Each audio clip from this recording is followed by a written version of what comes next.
Our family's always been interested in Australian architects and always sort of admired the work of Glenn Murcutt and Peter Stutchbury and some architects abroad like Tom Kundig as well.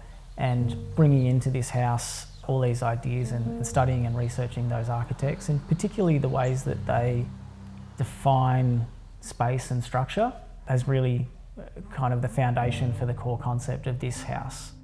This episode is brought to you by Murcutt. We've recently moved into our new home, and while we've brought plenty of our stuff over from the apartment, we also saw it as an opportunity for a fresh start in a fresh space. Not long after settling, we started using Murcutt to put together some mood boards and dream up what our future home could one day look like. Once we made our decision what paint colour to use, we could start to build our mood board around the new colour, what we had, what we needed, but also what we wanted. I fell in love with these dining chairs from MCM House, and the Ethnicraft sofa ticks all our boxes. On our to purchase list, we have maybe an armchair or two to create a more intimate and inviting space. Now the living room already has some cosy lighting, but we are considering a lamp, as well as one day switching these to actual pendants. Murcutt makes it easy to drag and drop images into this mood board.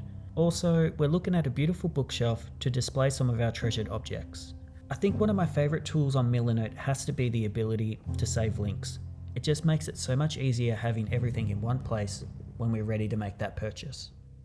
I love how Murcutt has these colour swatches with an eyedropper, so I can begin to see what the colour palette is starting to look like. Murcutt isn't just mood boards.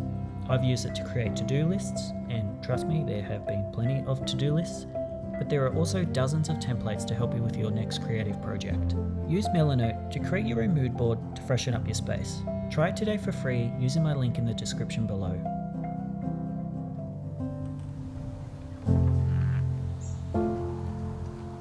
This house is located on a 1 acre lifestyle block, 20 minutes north of Geelong, or just under an hour outside of Melbourne.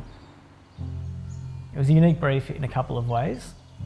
One was that it was for a semi-retired couple caring full-time with their daughter with special needs, and these people just happened to be my parents and sister.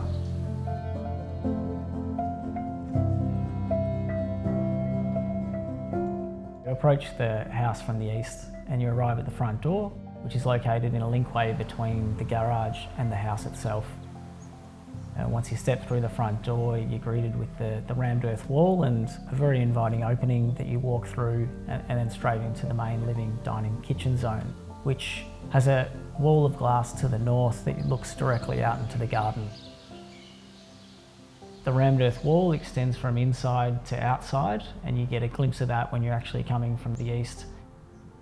The rammed earth that was chosen uses local materials from the Yuyang's quarry. The rammed earth contractor was reluctant to use it in the first instance because he said it will have these rich red blowouts and divots in it, and I thought, well, that's kind of exactly what we want out of a rammed earth wall, and that tells the story and sort of makes it quite a unique wall that it is from this place. When people walk through the rammed earth wall for the first time and step into the house, I hope the first thing that they feel is a sense of calm and the care and the detail that's gone into creating this space. When you walk to the east, you can see straight through to the garden, but then there's actually 2 bedrooms tucked off the side, and there's quite an open ensuite that services both of those bedrooms as well. And that's part of my sister living with special needs and the care and attention that she requires. To the west is the 3rd bedroom, come study, come retreat. And that's separated from the kitchen with a covered walkway. And then to the south is all the utilities and services.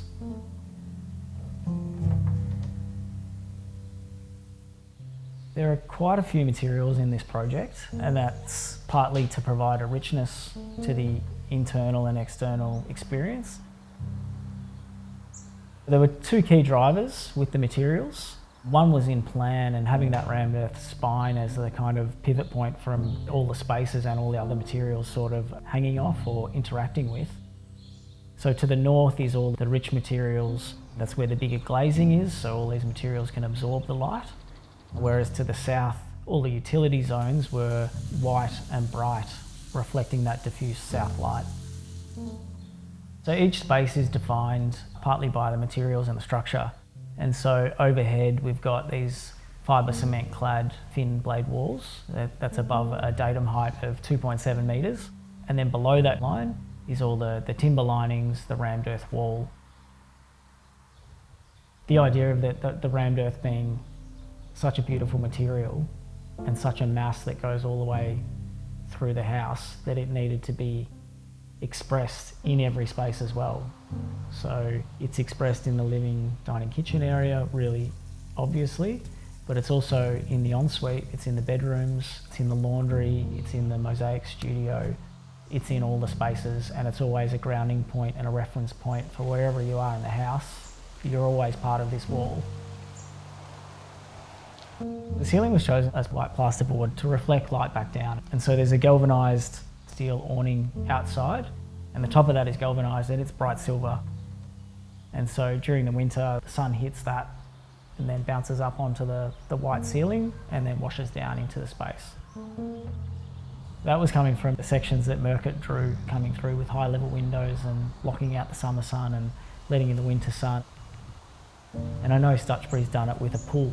It just had light that was reflected up out of the pool onto that plasterboard or concrete ceiling, and also just gave this beautiful light quality to the rest of the house. And so that was trying to do that in a kind of economical and low-key sense. I really see simplicity in this house based on the grid and the order of the structure and the materials. There's a lot of materials in the project, and without that order and structure, it could seem haphazard or chaotic, but they hold together really well and do create a sense of calm and richness.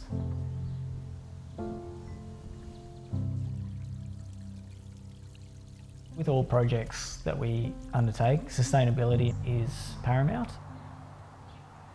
Passively, this house works really well. The thermal mass of the concrete, the thermal mass of the rammed earth wall provide essentially a temperature stable environment throughout the year, no matter what the temperature is doing outside. In the winter, the north glazing allows the sun to hit deep into the floor plate. It actually hits the rammed earth wall and radiates heat throughout the night when it's freezing outside. During the warmer months, the north can shut down. The external aluminium Venetian blinds, they retract in the summer and provide full shielding to the north side of the house. Cross ventilation was a strong consideration, and that coupled with the garden views sort of go hand in hand, the way that the house opens and closes and lets air and movement pass through it throughout the year. The house is powered completely by electricity. There's a solar array on the shed roof and also on the garage roof that feeds into a solar battery. And that produces the bulk of the energy requirements for the entire house.